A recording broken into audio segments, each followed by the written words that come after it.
CMT. And my people just left. Okay, so let's start down the list. So David Cruz. David Cruz, Florida Professional Motorcycle Training. Thank you. Isabella. I'm with HCA Florida Bayonet Point Hospital, the local trauma center. I'm the injury prevention outreach. All right, great. Thank you. Jeffrey. Yep, Jeff McConnell, officer with the Port Richey Police Department. Thank you. All right, Jeffrey I don't know how to pronounce your last name. Moncalian. Hey guys, this is Jeffrey Moncalian with Pasco County Traffic Operations.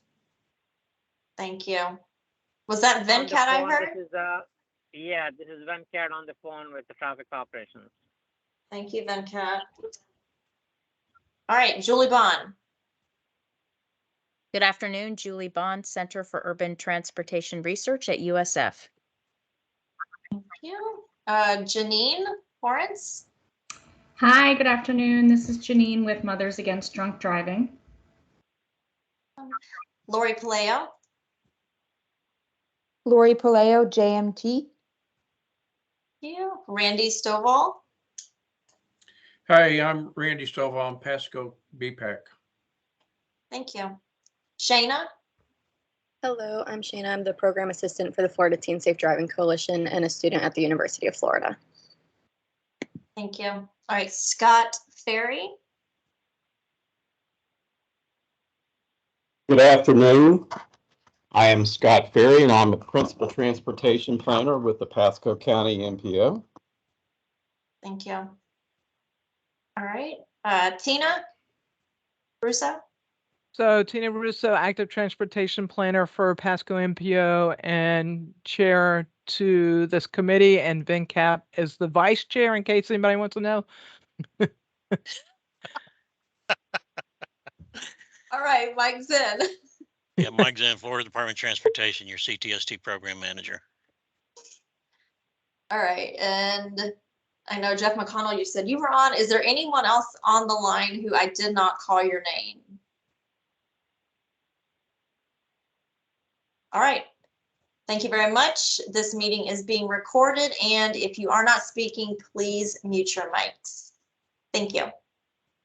So the next order of business is the approval of our last meeting minutes, which would have been December of 2022. They're in the packet. So if anybody has any correction changes, maybe even comments to those minutes, please provide them now. I'll give you about a minute or so to read over them, and then we'll move on from there.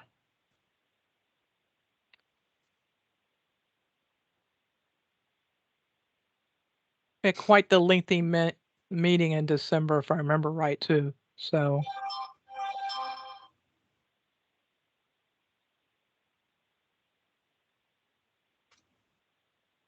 So do I have a motion for approval of the December minutes?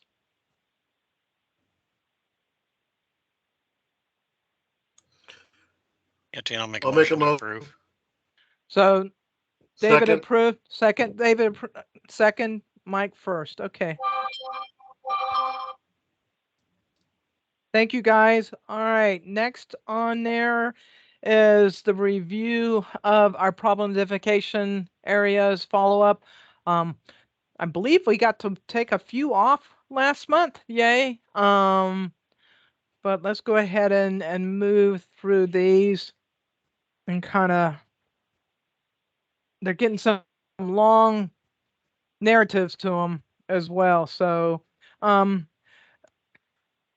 Gator Lane and US 41, I think I'm just going to leave this one because we have an RSA meeting on Friday with a DOT consultant. So I think we should just leave that one unless Vin have anything else to add at this time to that. There is a meeting on Friday with all the stakeholders concerning this whole area that we're going to talk about. So unless VinCap or Jeffrey has from traffic ops have anything they want to add at this time, there'll be a huge discussion on Friday.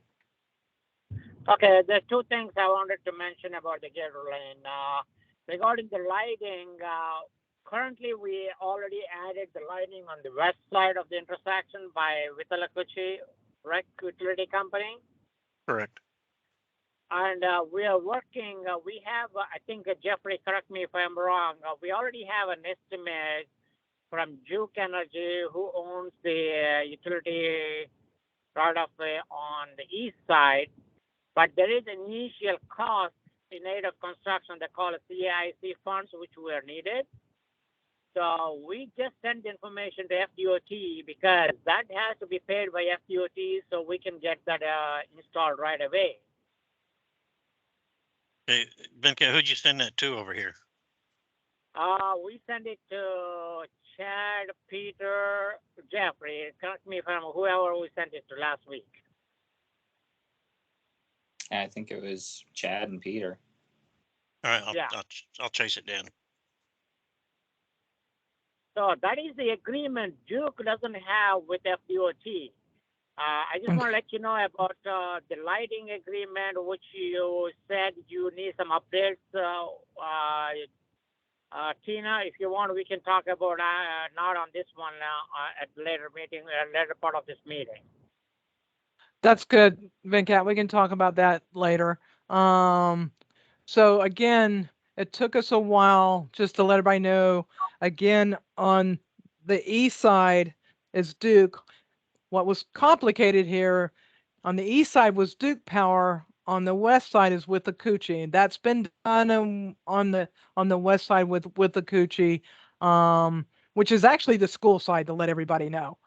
As well. So, and we're working through that agreement with Duke. It sounds like it's kind of in DOT's hands now on moving forward with that other half of that intersection. Again, huge road safety audit that was done. We're meeting on Friday to go over all the things that came out of that, and then we can kind of come back. We'll have that discussion in our February live meeting.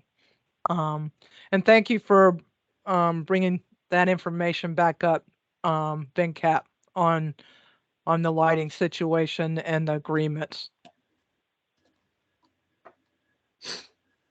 Anything else for this one? We've done quite a bit of observation out there as well. So number 2, I think, is another lighting. It's Little and Rice Street. Again, this goes back to working with DOT and that agreement, correct, VinCap? So, and it's a funding, it sounds like, from the last conversation. Yes, that is not in place yet for that because we have to check with Peter if they have any funds for local roads so we can initiate that agreement right now in the next fiscal year. Okay, good. Good. At least we're moving forward with something on that one. Thank you. Did you get that, Melissa? All right. I think it hasn't really changed much. We're just trying to move it up in the funding. And he said next fiscal year, is that what he said? Hopefully, yes. Okay. Thank you. So 54 in Collier Parkway. Again, I think I even mentioned this at the last meeting. We're in the works of doing maybe most likely a 54 corridor study that will include this intersection. I don't have anything else other than that. Then we're going to look at the whole 54 corridor, basically from the diversion dynam 75 to Suncoast is kind of what we're going to look at, because there's several things. And if you have not looked at the proposed 4154 future project, it's been at several of our committee meetings, and we can even discuss those future project concepts for 4154 at this meeting if we want to. I think we're getting a presentation at our next board meeting to kind of maybe finally pick that final project, the project alignment that we're going to look at. So heard a couple people else jump on, Melissa. Yes, we've had Brandon Drawhorn and Richard Wilson. Okay. And Brandon is with DOT, correct? Yes. You're right. And then who else? Lawrence? Richard. Oh, Richard. Richard Wilson. And Richard, who are you with? Well, he came in and it looks He's like gone. he's gone. Came and went. Maybe I'll hop back on. Any other additions to Collier and 54? Next one is Bellamy Brothers Boulevard. We're working on this was a big one for FHP. We're looking at trying to get some safety funding. It's going to probably maybe be on our lot this year to try to do some safety edges on that piece, basically from Darby Road to the county line there. So that's in the works. Just trying to give a little bit more extra pavement where we can. And that would be a project with maybe VinCap and our project management folks to see if we can add any kind of safety edge to Bellamy Brothers. We had a fuel truck or some kind of truck turn over on it and close down the road just a few weeks ago in that northern piece as well. Any other comments, conversation, please? Anything else you want to add, VinCap or Jeffrey? I know you guys have done a lot of work on Bellamy Brothers with signage and additional signage, and I think you even have some new stuff We still. added intersection lighting. We added intersection lighting at a couple of intersections also. Okay. So at this point, we do not have anything else planned from traffic operations except I know you and the project management is working on the funding for the payment, edge of payment. So Yes, sir. Anything extra we can get, because there's no way for FHP to even get off the road or even turn around to do any kind of enforcement on that section of road. So Ridge Road and Leo Kidd, this was a new one. And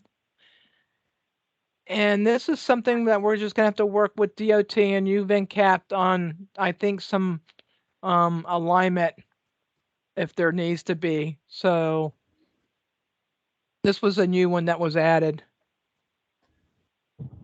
alignment? Well, is this that one where it's that turn off into 19, right? No, that's on Bay Street. Okay. Oh, this is Ridge Road and Leo Kidd. Yeah, this is the one on Ridge. Okay. Okay, this one is originally Kidd is the one that is within the city of Port Richard, the city limits. And yeah, but port user section. Yeah. Yeah, so it's next to your US 19 signal, which Jeff, can you look into that if they both are coordinated? Yeah, I can check. Unfortunately, those are too close to each other, and I think there are some accidents that happen because the people doesn't want to obey the signals and red lights, basically. So we can bring at the next meeting, we can bring an update. That'd be great, and I can look at it. I think we talked about. Melissa, can you pull up that Google map real quick for the group too? Since you did all that work to put it in there.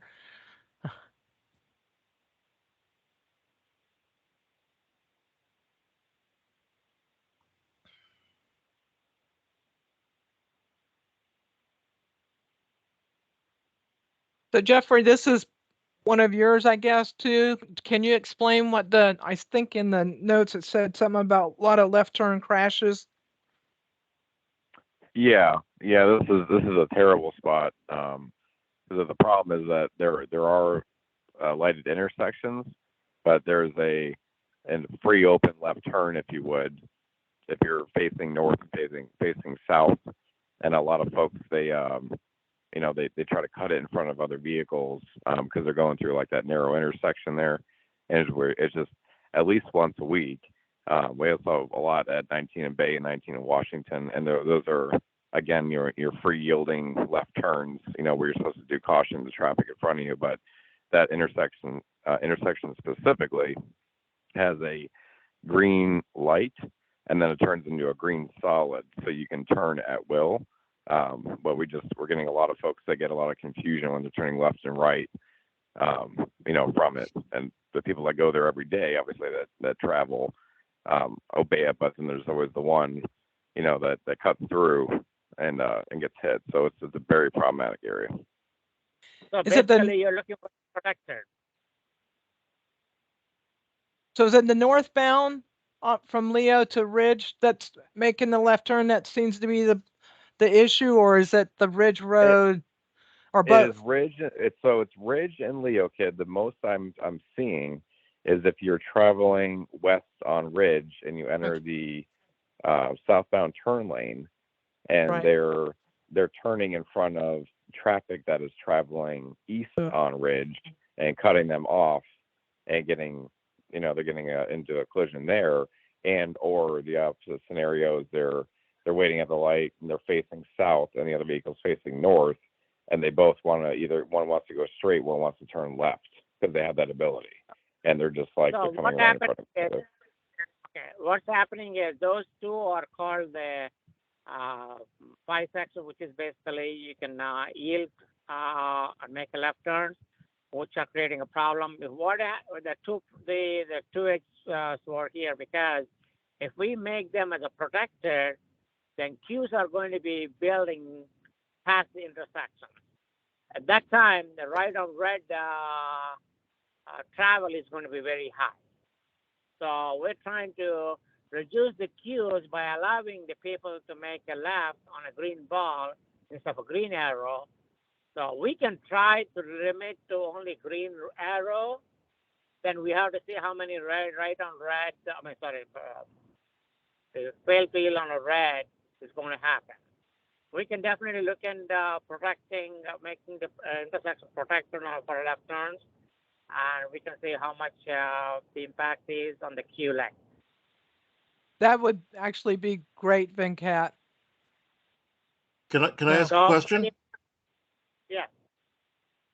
Would it be better off making the street between PNC Bank and the Salvation Army a one-way going north? That is not in my hands. Yeah. Yeah, we've come across a different couple scenarios. Jeff, I spoke to my chief about it, and he said that he just didn't want a traffic flow jam, and have the intersection flow freely, I guess, if you would, but at the same time, increases safety by light. So it's kind of a pickle. Yeah. Yeah. Yeah. So we recently just tried what Venkat's talking about at F52 and Hex, and it seemed to help. And again, it's that queuing that Venkat was talking about, that you want to make sure that you don't block because they queue up too far, especially this close to 19 and everything. So that'd be good, Venkat, for us to try and see if it works. I tell you, it blocks. If we make it as a protector, that intersection is going to be blocked. We already looked at it. Okay. But what we can try is to see if the accidents are happening during the peak hours or non-peak hours. Then based on that, we can see if we can make them protected. Other than that, like I said, if we protect them, then the queue is going to block the intersection. There's no doubt on that one. Period. Well, let's just see which works best and kind of go from there, right? I mean, that's kind of what we did with 52 and Hicks. We were going to see what the outcome was, you know, if it's 52 less and a crash, half, different 52 animal, and a half is a different animal because we different have a lot animal. of capacity available. Right. So does that sound like definitely that would be good to at least take a look? It's an easier, you know, trial that we can do and take a look and see what it does and look at the crashes. Absolutely. Any attention, you know, is Okay. very appreciated by any engineering professional, because it's just, you know, the safety risks and then the, you know, the constant, you know, crashes, you know, anything to prevent it or even, you know, hint at the idea of making it better would be great. So then, Captain Jeffrey, let us know if and when you do that, and we'll look at crash data, you know, for a while and see how it queues up and see what happens with doing that and kind of go from there. And we'll look at it maybe at the next meeting or even maybe in the March meeting and see what it's done. Okay.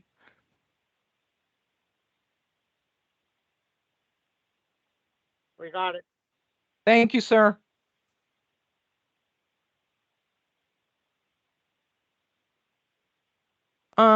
The next one is the one I was thinking of was actually, this is that ridge at 19 and Bay Boulevard. This does that. Again, can you pull up the map for us, Melissa? So I don't have to go hunt for it. Thank you. This is that weird, I call it weird, excuse me. That,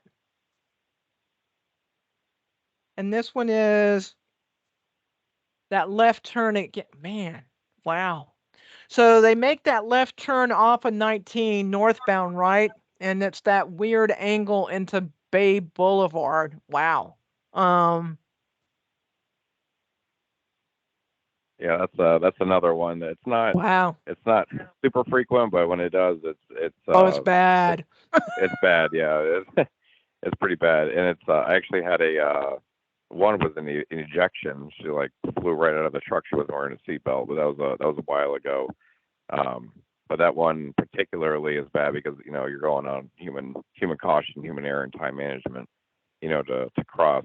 And a lot of folks use that to get to Walmart and all the shopping areas around there rather than go to the light. But if you cut that off and made it a solid, you know, you would almost have to extend that turn lane, because then everybody and their mom's going to go to 19 Ridge to turn west onto Ritchie towards like Wawa and Walmart, and then, you know, their neighborhoods back there down Bay Boulevard. And then you just created more of a traffic jam on where we were just talking about. Yeah. So it's a great tool, I guess, to have both, but it's you know, you're again running on into just, you know, folks with you know, some timing issues. So, and again, this is probably a DOT conversation, and it looks like some of the issue is that angle, that radius of the left turn into Bay Boulevard, which is all about timing and speed and everything else. Is there any way, Venkat, that you know of, or Mike, that we can discuss about changing that configuration of that intersection there? Obviously, it looks like something's been done to it with that island there. It looks like it was added because people were cheating already. Yeah, we had, you know, and if you look at the Google Earth on two different views, one of them had the old type delineators on top of the pork chop there, and we had to come back and add the newer ones. So, but I did turn this over to traffic ops to see about adding some guide skips from the pork chop all the way around to the island coming out of there. But I don't know if that's really the issue. I think, like Jeff hit on it, you know, people the onesies and twosies are trying to turn on the Bay Boulevard. They're trying to beat that light coming off of Ridge. My opinion, and I'm not an engineer or anything like that. If Bay was one way, I would just shut that whole thing down and make them go all the way up to the light and come around. If Bay was one way coming north, that would eliminate people going into that from 19.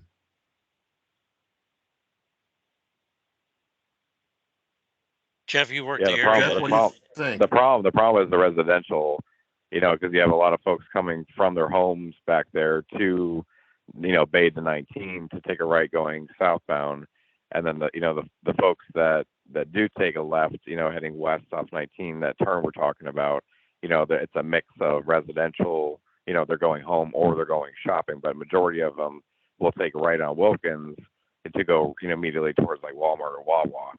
So it's kind of bittersweet. You really do need both on Bay, I believe. But if you did cut off the left turn, made that a solid, like you say, you're gonna have a jam up at the left turn at the light, but it would be a lot safer, than doing that, because if they continue northbound through the light, then they have the option of turning again left freely again into Walmart. It's called Ritchie Village Loop. It's just north, of the light.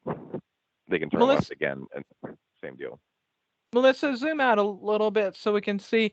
So do you think if that left turn onto Bay Boulevard off of northbound 19, if that turn, that pork chop or that median was lengthened a little bit so they got further north to make a little bit more of a direct left turn, would that help at all? It looks like it's far enough from the intersection that you could lengthen that a little bit. It's the radius to me of that left turn onto Bay Boulevard that causes some of the issue as well. So, Mike, who at FDOT, can we just have a discussion about maybe some options at this intersection? Yeah, I turned it over not too long ago, to Joellen Guthrie. Okay. To have her crew go out and review this and see if there's any options. Okay. But she's kind of overwhelmed at the moment. But I bet she is. Yeah, and I wanted to go back real quick on the other one that got away from me. At the one 19 one and up Ridge. there, the Bay or whatever it is. Just a little at bit the intersection north. itself. Yeah, at the intersection itself, there's been no fatalities, of course, and only 2 severes, but there's been a total since 2018. There's been 73 crashes at that intersection. Just to give you an idea what Jeff's talking about, is a lot of crashes there. Right. With the average in all those years being in the mid-teens. I mean, there's several of these along Ridge, on some of these side streets, as we all know too. But yes, we're gonna look at it and see. Venkat's gonna see what we can do with that signalization and kind of go from there. And then it looks like I want to give you one heads up. I know there may be 73 crashes. If you go look at the 73 crashes on Pasco, about 60 of them maybe fail to yield right-off by means which are being stupid, right? Actually, 26 of them have been aging road users, the senior drivers. Yeah. 8 of them were teen drivers. But only 1 impaired and 1 aggressive in speeding, 7 lane departures, 1 with no seat belts. That's just the categories they list them in. Okay. But it was surprising, we can look into it. Yeah, it was surprising that 26 of them are aging road users. Well, and that's one thing we found out, is that left turn for those aging drivers are tough. They can't turn their head like they used to. Well, and they can't judge the speed. And then when you add speeding of the other vehicle and distance and reaction time. Yep. So. Yeah, that's exactly what we're into there. And I'm not sure if there is a, end all be all fix, but any attention on it from from you guys would be great. Yeah. Let's see if we can try it and see what happens. I think any other new ones, Melissa? I think that was the last one was right. We moved some off, so Bay Boulevard and US 19 was the last one we had, correct? Correct. No more. Okay. That's it. Yep. No more. No more. No more. No more this time. No. Okay. Right. No more this time. Back to our agenda. All right. Moving forward, I believe on new business. Some education. So Julie, are you ready to jump in on that one? Yes, I sure am. Takes a second to unmute. Right. Yes, we're continuing the education on US 19, the late night on the street education. So with Mike Zinn's project. So that's amazing. And we have Christian and Jim still out there doing that education through June. And so that's going very well. Every time they go out there, they talk to many people, and they, have some great stories of what's happening out there. So with, positive education, and they're putting bike lights on, and providing other things for pedestrians. So, and talking to businesses too. So everything's going well with that. And then we're still waiting to hear for Starkey Market's bicycle friendly business status, Tina. So I haven't seen anything come through on that, but it's supposed to be announced in January or February. So that's exciting. That will be exciting to see what their status is. Yes. And yeah, and we're hoping to work with some more to get some more businesses certified, Tina. So I'll need to talk with you on that. And for the next round that's coming up. And then we're still providing our, regular education upon request, and that's going well. And also, Christian is still, providing the high school education. So he's working with the high schools, and he's still trying to get into a few that he hasn't, but it's still going very well. And if anyone has any other things they need from us as far as education, let me know if you need any presentations or any type of the outreach that we do provide through Cutter via DOT. And we're planning to do that helmet training at our February 22nd meeting, before a meeting, at Starkey Ranch Library. I think you had a couple people, right?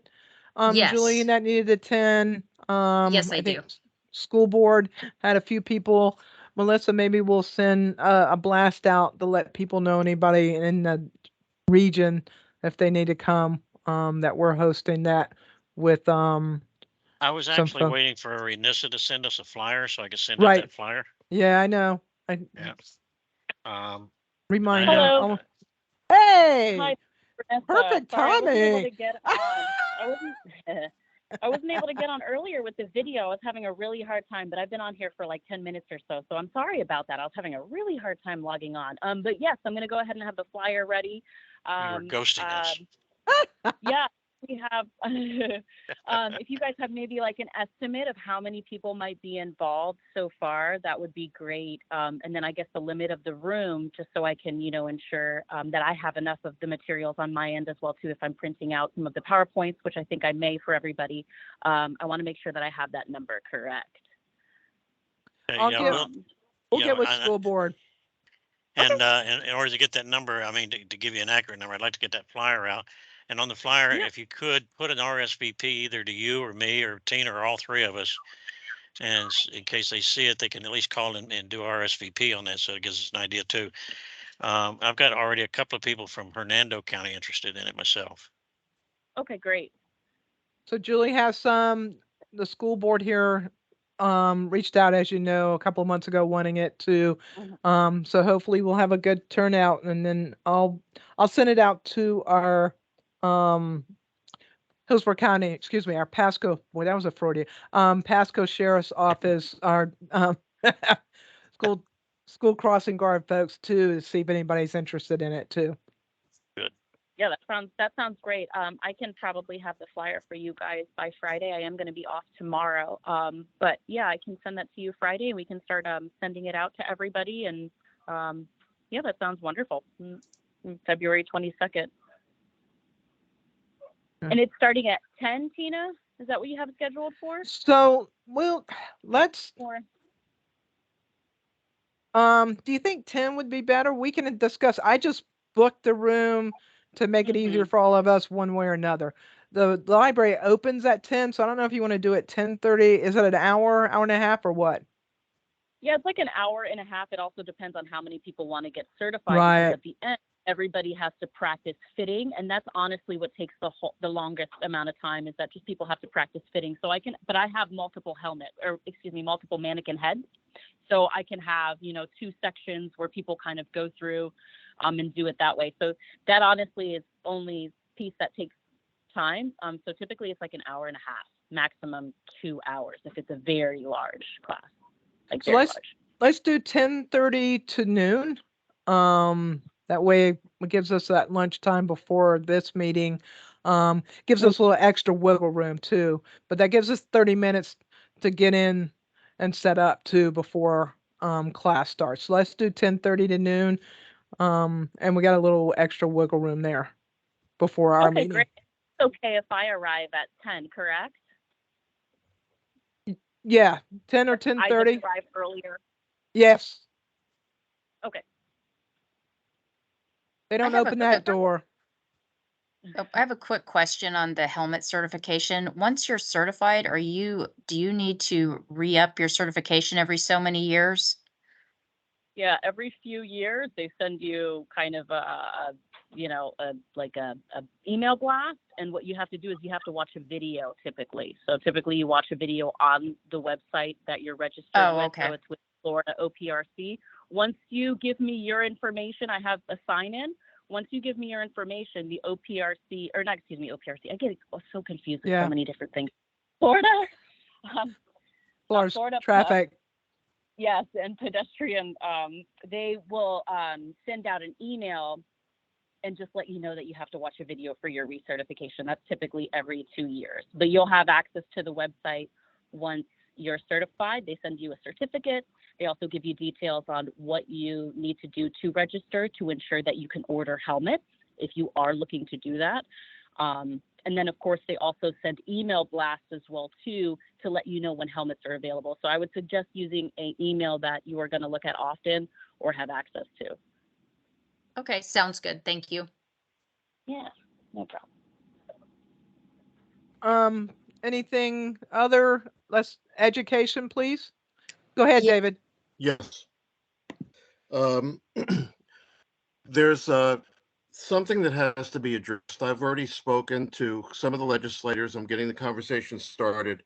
For those of you that may not know, the way that the requirement for having a motorcycle license at this point has been determined by CCs of the motorcycle. 50 CCs or more, you need to have a motorcycle license to operate. But we have a tremendous amount of electric two-wheel vehicles that are being added to the market, both motorcycles, bicycles, number of things. And my feeling is that in order to try to translate from KV to CCs to whatever else, that we should use the New York rule that they've been going by for years, which is anyone that operates a two-wheel vehicle over 20 miles an hour needs to have a motorcycle endorsement. And I think that's the only way that they can really determine the type of movement that's needed to have a motorcycle endorsement. And of course, training, you know, is going to make people more safe. And, you know, that's what I have to say about that. And I think that we should discuss it a little bit.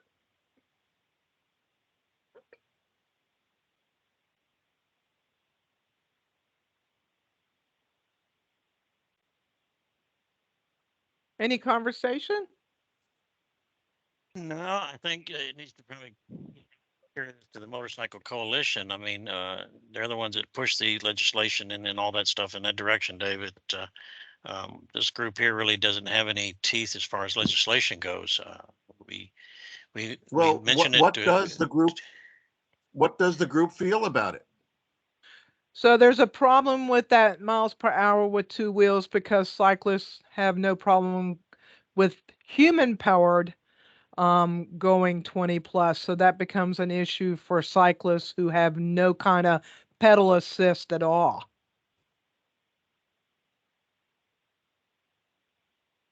That makes sense. And Julie if Julie wants to add on that, you can. But you know, just using miles per hour for two wheels could be an issue when it comes to Well, that. the other thing I'll make a point about is that all your people that are getting DUIs now are getting these electric bicycles and moving at speeds that are close to highway, close to residential speeds on these vehicles. And you're just putting people that are intoxicated on another vehicle that they can move around with at the same speed. I can see that, Dave, and by working in the field, and Julie will tell you, she's been out there with me. Even without the electric bikes, on regular bikes, they're intoxicated, and they're still getting hit out there. So I don't think with that impairment issue, I don't think that's going to fly one way or the other, because when they lose their license, they're going to get a bike, whether it's electric or pedal assist. Right. And they're still getting hit with them. So with either one. But the electrics move a lot faster on a regular basis than the regular pedal bicycles do. I totally understand that. And I see them. I see the issue with them. I see that.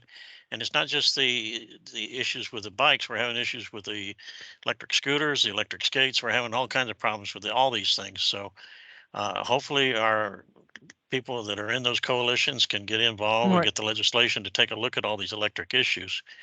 I mean, I've spoken to DOT about it, and the people in DOT, along with the Florida Rider Training Program, have gotten no information on it, and there's no movement on it. So I'm going to take it on myself with the legislators, because I'm also the legislative representative for the Suncoast Brotherhood, which is part of the people that work on motorcycle rights and two-wheel rights here in the state. Sure. And I hope it goes. I mean, I'd like to see something done myself, but I'm not in that position, and I don't have enough knowledge to know about all that to myself personally go after it. Yeah, there are new statutes, I believe. I don't have my book in front of me, but that's been the new craze is the electric vehicles. So there are some new traffic statutes out there that we're trying to enforce. I mean, I just wrote a ticket yesterday for a 20-year-old kid on a motorcycle with no endorsement, doing 50 and a 30. So they are out there. They do happen. So it's but I know what he's talking about. They're going from mopeds to electric bicycles now, and the scooters is a kind of like a scapegoat. And the statute, I think, says it has to be so many feet pedal power, and then only so many feet with electric. It's kind of a confusing notion, really. If it's an unregistered motor vehicle, they have to have an endorsement, because there's no CCs. So it's kind of a gray area, just like THC is right now. Right. Yep. All right, Eddie, go ahead. On the topic. All right, perfect. So I just had a couple notes on the topic of education. So I think I've talked about this in past meetings, but just in case anyone's new here, FDOT is funding traffic safety presentations throughout the state of Florida. And in the Tampa area tour, which is Pasco, Hillsborough, and Pinellas, we have one slot left. So if you have a high school in mind that would benefit from this presentation, the traffic safety presentation, please reach out to me and let me know. The last slot is on Monday, March 27th. And then second note, I will be working on organizing safety fairs at the majority of the schools that are getting these presentations. So if you are coming from an organization that would like to table at one of these events, I'm going to put my email in the chat, and feel free to reach out to me and email me, or you can put your email and your organization in the chat and I'll reach out to you. If I've already worked with you in the past on safety fair things, and you're already on my list, so don't worry about it. I'll reach out to you when I start planning those. But if you haven't worked with me before and would like to be involved in those, please just let me know. Will you put your email in the chat, please? Doing that right now. Also on the same education for the school kids, this one came to discussion last week or early this week. Do we have any anything or any way to add a curriculum to the curriculum that how to drive around the roundabouts for these young kids? Julie, I'll defer that to you. Does George have anything he does with the driver's ed on roundabouts? Yes, we do have a slide on roundabouts, and he does go through that and discuss that with the teens. Okay, I just want to make sure. Okay, that's all. Yeah. Thank you. Yeah, we did add that, so it's working well. Okay. We just got to get that presentation in our high schools, Van Cap. so they Yeah, hear it. that's Right, Julie? Yes, I mean, because we're providing those in the driver's ed, but maybe there's a way we can reach all the other students who aren't in driver's ed with that roundabout information. And we can look into doing that if you'd like, Tina.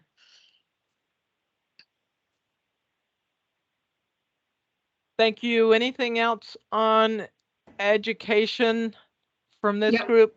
Go ahead. Yes, it's Janine with MAD. Hello. Just an update. We are, like Julie said, our organization is getting into the schools where we can here in this county to do our impaired driving, underage drinking, and drug use prevention.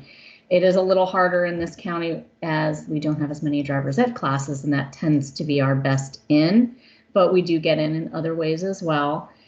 So continuing to do that this semester. I do have a volunteer who is retired Tampa Police Department who comes with me now to some of my schools, but he lives in Pasco County, so I can really get him in this area very easily. So he's attended with me already. We were at Wiregrass Ranch the other day.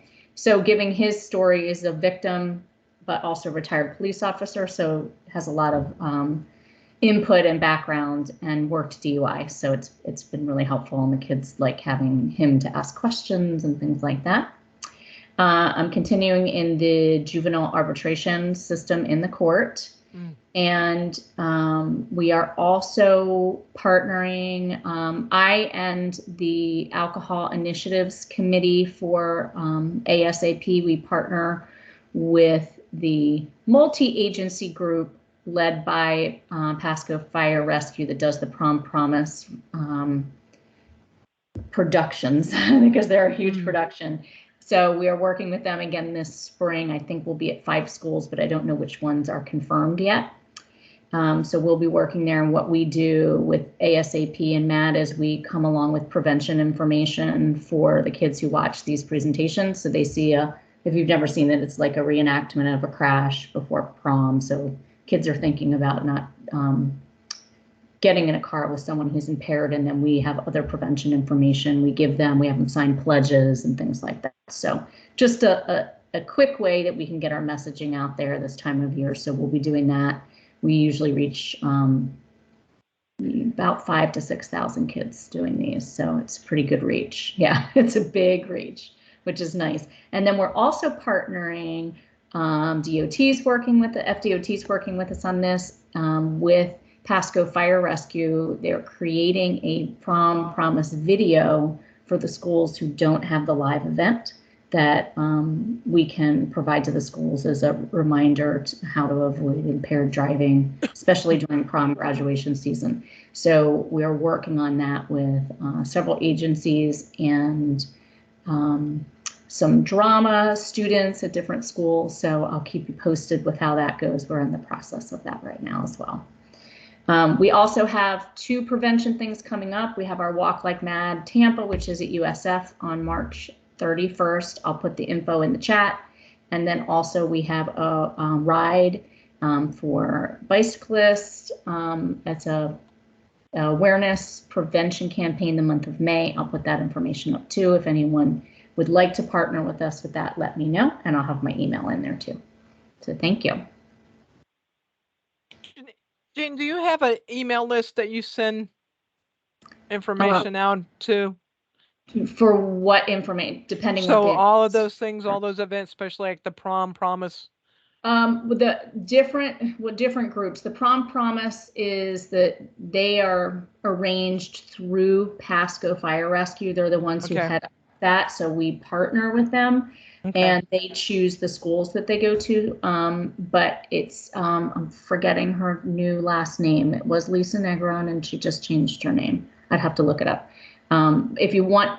Did you want information on how to get that in a school, or what did you need about that? I can just that contact so we can send it out to other folks to see if they're interested in it. And again, with our connection with the school. Yeah.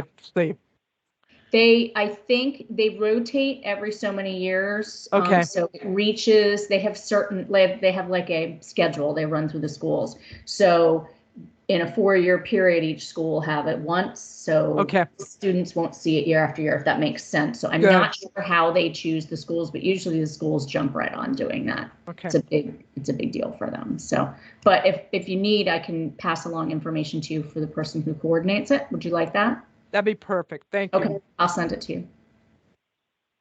Just so we can let that maybe Sorry, a press release.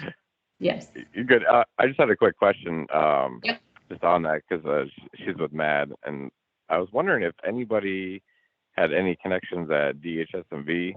It's more of a cop-related, I guess, friendly thing, if you would, because we anytime I do a DUI investigation, if there's like an over 08 or refusal, they get a special DUI citation, and we since past had to fax it over to the DHS&V Administrative Review Board to get their license suspended. But now we have to scan to email, and it won't accept our packet because it's too big in the email. I was wondering if anybody knew anybody over there we could get a fax back, to scan. It's just not cop friendly. And, I don't know if anyone here has that, but I can definitely pass your information on to my regional director, former law enforcement, and knows how to get in touch with people too. So he may be able to help you if somebody here doesn't have that. Okay, perfect. I appreciate it. Okay, and then you're on the phone, so I'm going to put my email in the chat. Or how can I contact you? Yeah, either I give you my email now for work, or Okay. You shoot me a text, whatever you're comfortable with. Okay, that's fine. I think yeah, send me. How do you want to give that to me? We'll figure that out. Well, my number should pop up, I think, on the feed for Zoom. It's 727-992-3314. 3314. It doesn't show the whole number. 727-992-3314. And your name again?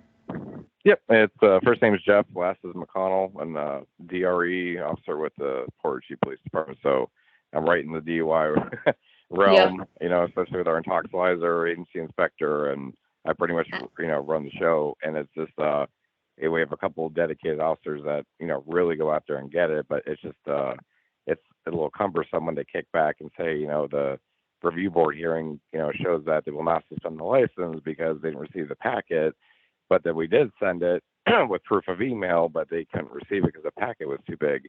Obviously, there's no bearing on the criminal side of things, because if they are found guilty, then they'll be suspended no matter what. But it's just it's a little thing to make it cop friendly, just keep the DUIs flowing. Absolutely. We'll do what we can. So I will pass this information on. Okay. Thank you, man. Thank you. You're welcome. Anybody else for education? Hi, Tina. This is Renessa Martinez again. I just want to let everybody know that Battle of the Belts did start again for 2023. So we have about 10 schools who are participating in Battle of the Belts. It is a peer-to-peer led campaign. It helps with the increase in seatbelt usage and also the decrease in distracted driving. So we've been doing this campaign now for 13 years that it's been in the schools. Troy Ferguson has been spearheading it. He's been absolutely wonderful. So we've got another set of schools down for this year. This week and the week previously are the pre-counts. So right now they're doing their pre-survey counts. They'll have the campaign, I believe, next week. So week-long campaign throughout the school, and then they'll have their post counts, which are going to be done by the Rasmussen University students. Missa, can you make sure you give us a follow-up kind of presentation report on that? Sure, the numbers. I have one from last year as well. Yeah, I mean, we typically reach about 16,000 students each year, maybe even more, just depending on how many schools get involved. But yeah, we get all that data and that information, and then we, we look to see who has the highest overall increase. So yeah, we get data for that, if you would like to have that. Sure. That'd be great. Thank you. We only see the negative side, the crashes and stuff, so it'd be really nice to have some numbers that show the positive side to some of these things. Yeah, I mean, the students engage in quite a bit of variety of things too. They compete in like a video and PSA. So sometimes we get some really amazing, submissions. And if there's something that sticks out this year, I can totally show everybody as well during the CTST meeting. Because even last year we had an amazing PSA. I mean, some of these kids are, coming up with amazing, ways to contribute. So it might be nice to highlight them. Yes, please. We would like a future presentation on that. That'd be great. So that would be nice. We do our performance safety measures and we get to put in there some of the things that are being done. It'd be nice to have some of those educational components that sometimes we don't get to know about to put in our report of some of the positive things.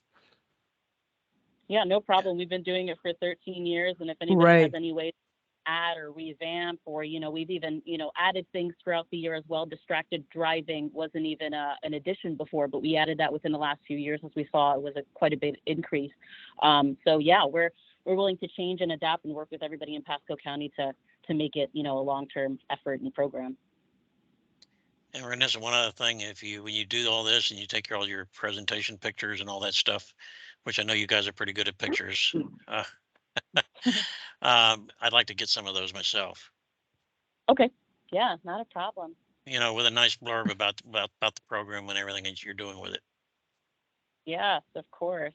And I don't know if everybody knows this, but Michael Zinn was our member of the year for Safe Kids. So just so everybody knows, he's absolutely amazing. And he was our member of the year this year. So. Thank you, Michael. Yeah. Sounds great. Thanks. Yeah, Mike. Good. So anybody else for education? I have one that kind of is education that will kind of blend into enforcement.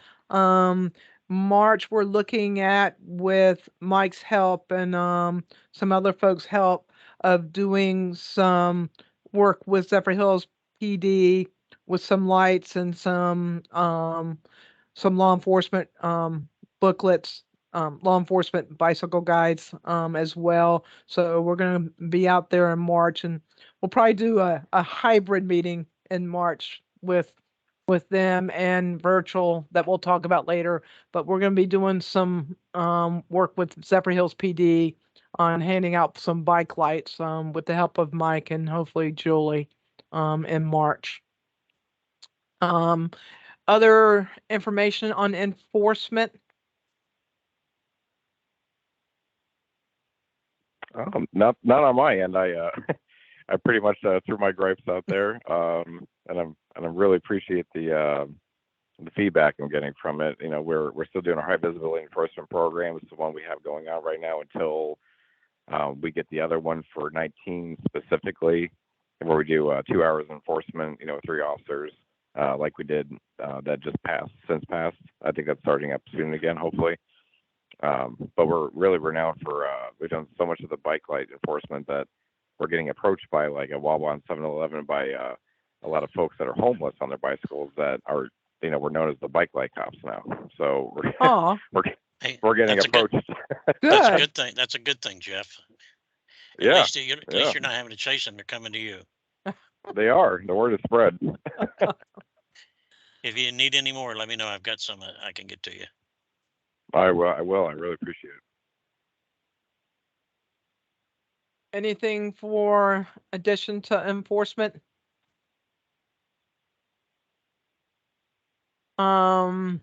Engineering. Yeah, I want to say kudos to taking you guys. I put it in the chat earlier about the changes coming out there on the County Line Road, fixing some of those crosswalks. So kudos to Pasco County and some of the locals out there that's making that happen. Which county line? North, right? Yeah, that's what it showed in the article. I just caught the article, so. No, that is the South County line. South? It's south? Yeah. Okay. You need to fix the north one too. That's the south one. We have. Yeah. I'm actually going to the meeting this afternoon for the Meadow Point. So we are actually eliminating this. There are about 20 crosswalk markings along the South County line between Bruce P. Downs and Mansfield. So we're consolidating them to fewer numbers, and we're adding 4 RRFPs along that section. So the 2 are being sponsored by the Meadow Point, and 2 are going to be funded by Pasco County. Okay. I'm actually good. for that. I'm glad they have some citizens that'll step up to the plate. Yeah.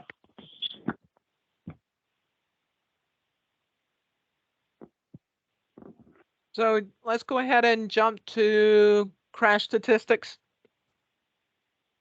Okay, Lori, you're on. Lori or Melissa or there we go.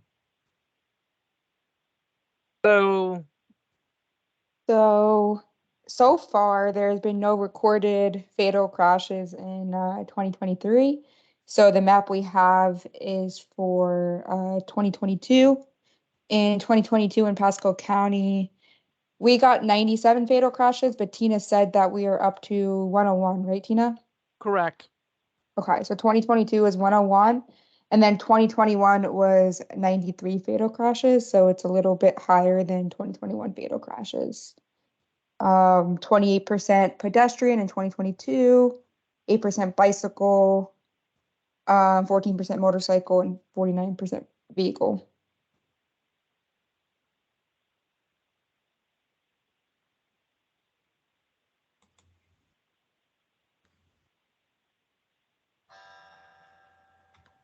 Johnny, who's actually on the meeting, Johnny and I just finished up our performance safety measures, and our presentation is going to be brought to all our committees and board and several county groups as well, where we show these numbers and the type of behavior that's going on, and what our proposed adopted number for 23 is going to be coming up. So VenCap, you'll heed that next Wednesday.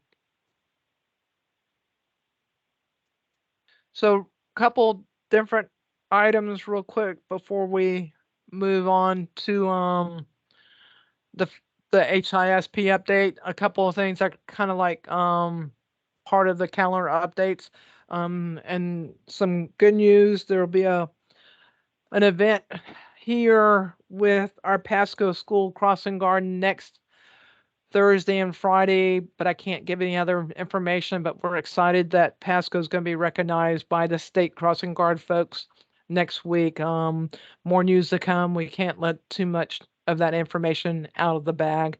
We also will be hosting in November the Gulf Coast Safe Street Summit here in Pasco County. So we're going to probably need everybody's help on that event. That is all different, everybody from Pasco, Hillsborough, almost the whole state, but mainly the central part of the state will be part of that event. And we're just starting our steering group and stakeholders on putting together that event, which will be the first Thursday, Friday of November. I'll bring back more information in our February meeting and start tasking people with jobs as far as that event goes. So just want to give you a heads up. We're hosting that event this coming year. So I think you guys are up next, right? For update, HSIP update. Yes. So we're going to give you guys a presentation. Let me get everything set. Give me 1 second.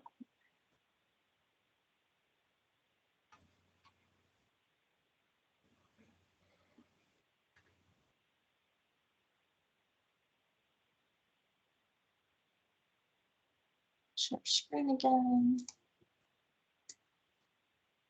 Okay. Can you guys see my screen?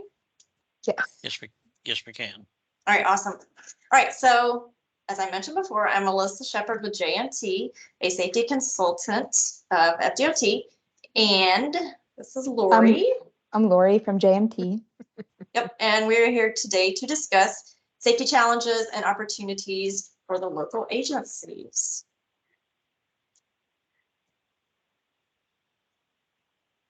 What are the safety challenges in your county? So the graph displayed on the left shows the fatal and incapacitating injury crashes in Pasco County from 2018 to 2022. The 2022 data only goes to November the 25th. For the fatal crashes, they are steady, but they are not decreasing. the 2022 fatal crashes will increase once the rest of the data gets inputted into the system. And as population increases, crashes will also increase. So this is going to be a continuing issue in Pasco County. Although Pasco only represents 19% of all fatal crashes in District 7, we must look at where these crashes are occurring and where the problems lie. These crashes are not just happening on our state roadways. Almost half of the fatal crashes are occurring on local roads. And to reduce these numbers and achieve vision zero, we will have to develop a plan. Next slide.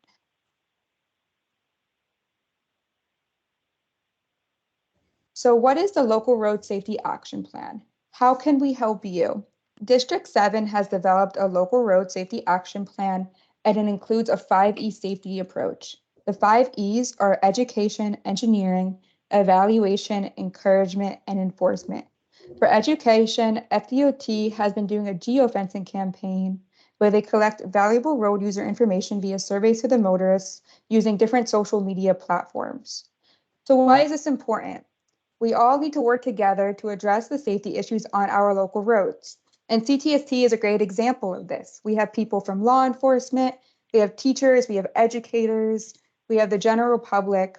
We all come together, come up with problem locations, and figure out how to reduce these fatal and serious injury crashes on our local roads and work towards a target of zero traffic fatalities and serious injuries.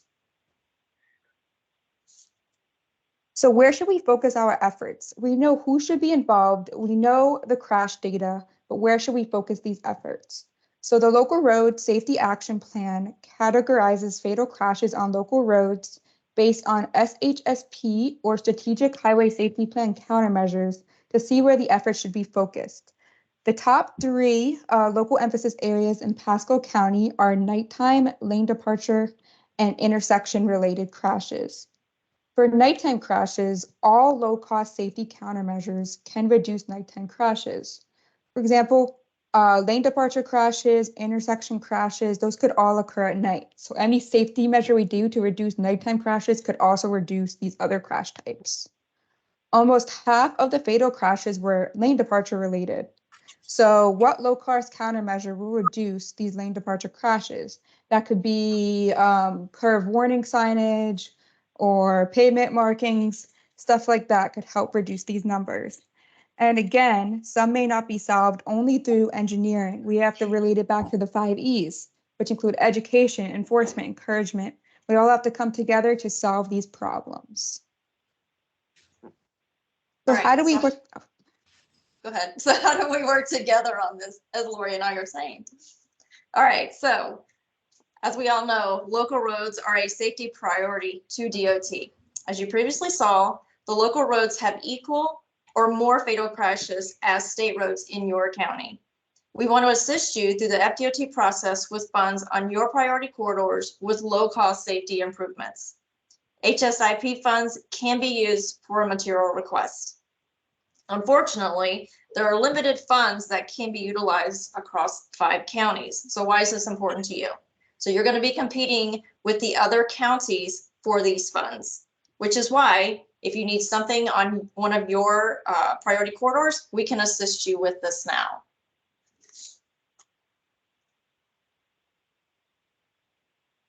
So what materials are included for purchase? First, we're going to talk about low-cost signage examples. Those include rectangular rapid flashing beacons or RFBs, flexible delineators, curve signage, and speed feedback signage. For rectangular rapid flashing beacons, you must conduct a traffic engineering manual or TEM 5.2 study to see if it justifies a marked pedestrian crossing.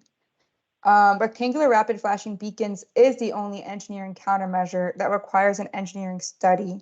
But for all low-cost equipment requests, a benefit cost analysis must be done with a benefit cost greater than 1 to prove safety benefit, along with fatal and serious injury crash data.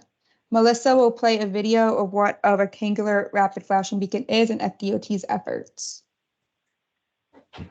In Florida, we all expect to get to our destination safely, no matter how we travel. The Department of Transportation is striving to keep people who walk safe. by adding rectangular rapid flashing beacons in areas with high pedestrian traffic. At the crosswalk, press the button to activate the beacon. The beacons will flash yellow, alerting drivers to stop. Pedestrians never step into the crosswalk until drivers have come to a complete stop. Alert today, alive tomorrow. In Florida, So what other materials are included for purchase? Another example is low-cost pavement markings. Those include wider edge lines, high visibility crosswalks, raised pavement markers, and pavement markings for speeding curves, such as having the 50-mile-per-hour pavement text before a curve so the vehicle knows that a curve is approaching.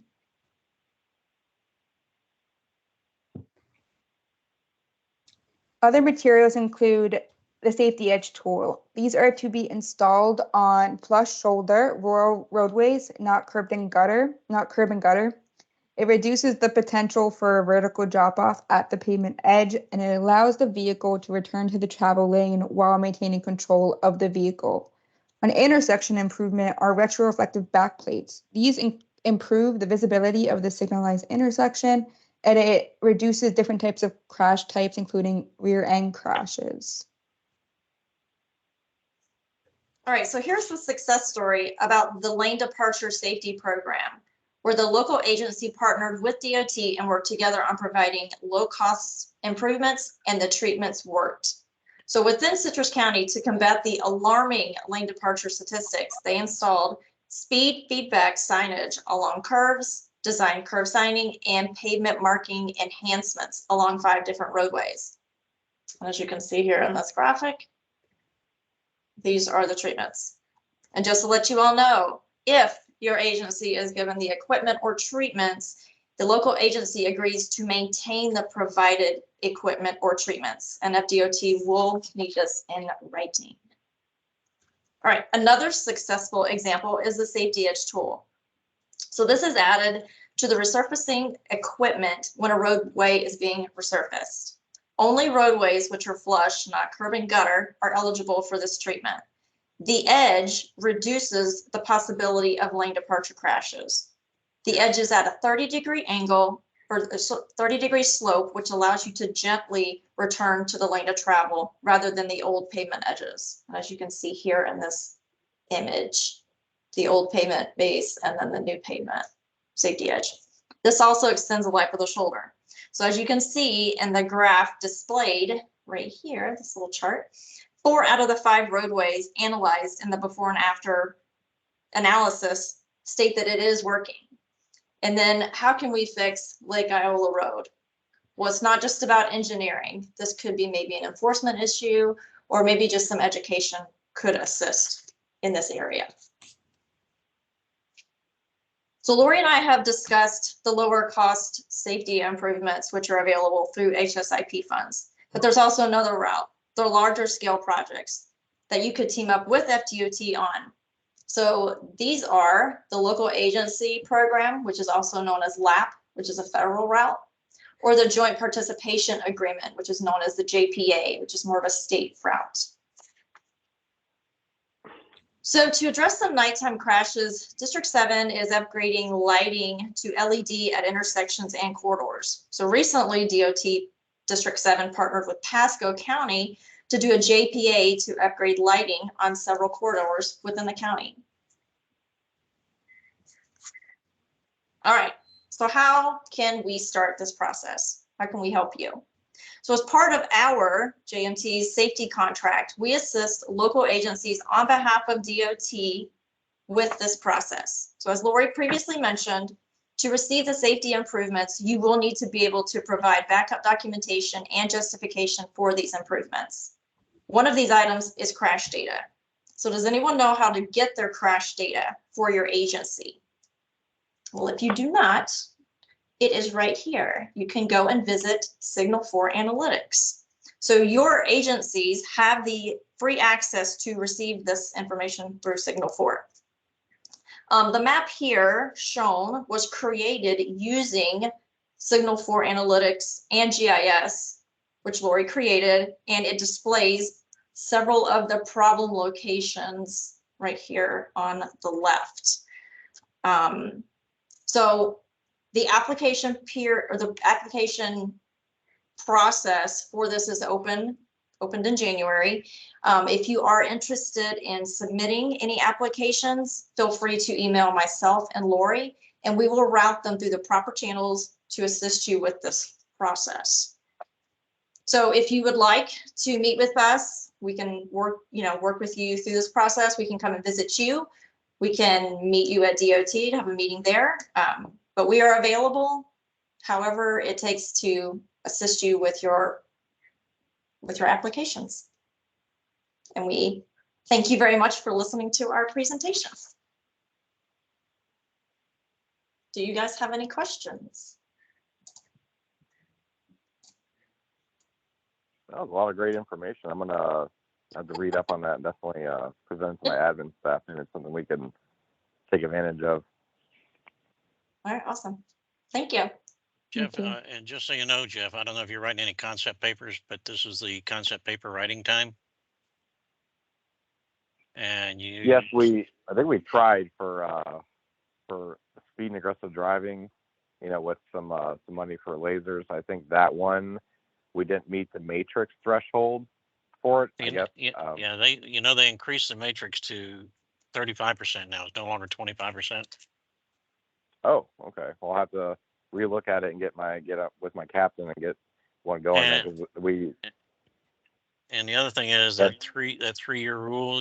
If you've already on that threshold of 3 years of doing that, go ahead and do it again because they're still accepting them. Okay, perfect. Yeah, I'll let them know because I thought we were shot down for this go around, but I'll definitely try again. Because I'm looking at your rankings right now. You're Port Richey, correct? Yep, Port Richey. Occupant protection and speeding and aggressive driving are the only two you don't meet, but you meet all the rest of them. Well, perfect. Yeah, I'll definitely I'll get on that if we can get any little help.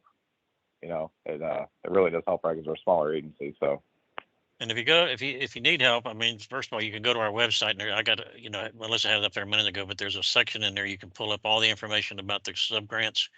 And of course, if you need more help, it's like the third one down there, Melissa. You can click on that and read more information there. And if you need more help, you can either reach out to Janice Martinez. She's more than willing to help you come and fix all that, whatever you need to fix on them. Yes, for sure.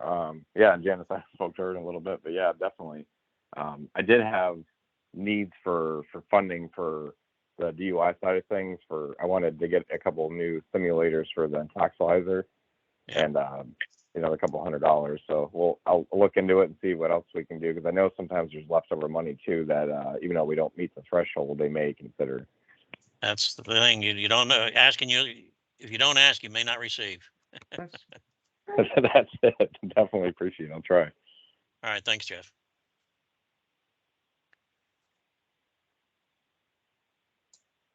So any other open forum announcements?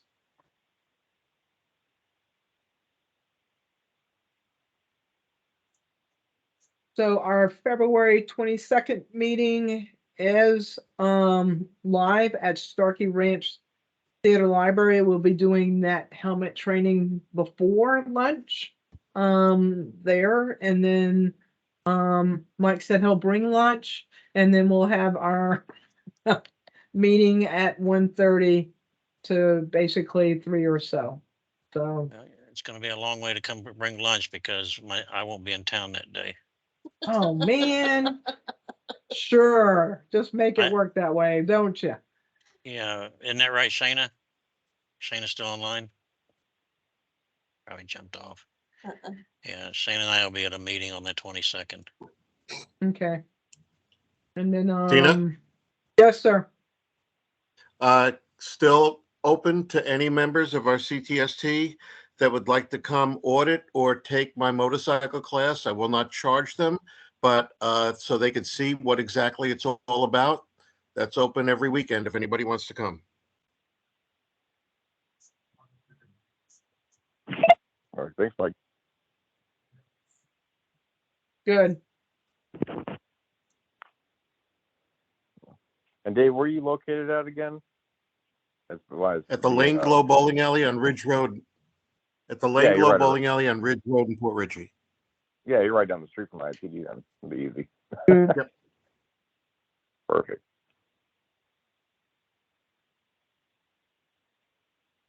I believe any other announcements? Thank you, Dave, for that information. Any other announcements?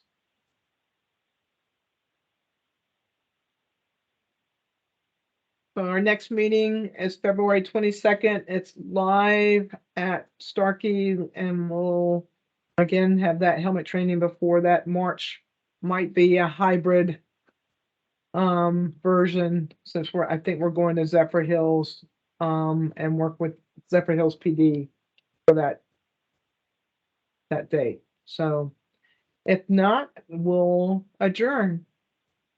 And everybody be safe. Thank you. Thank you, everybody. Thank you all.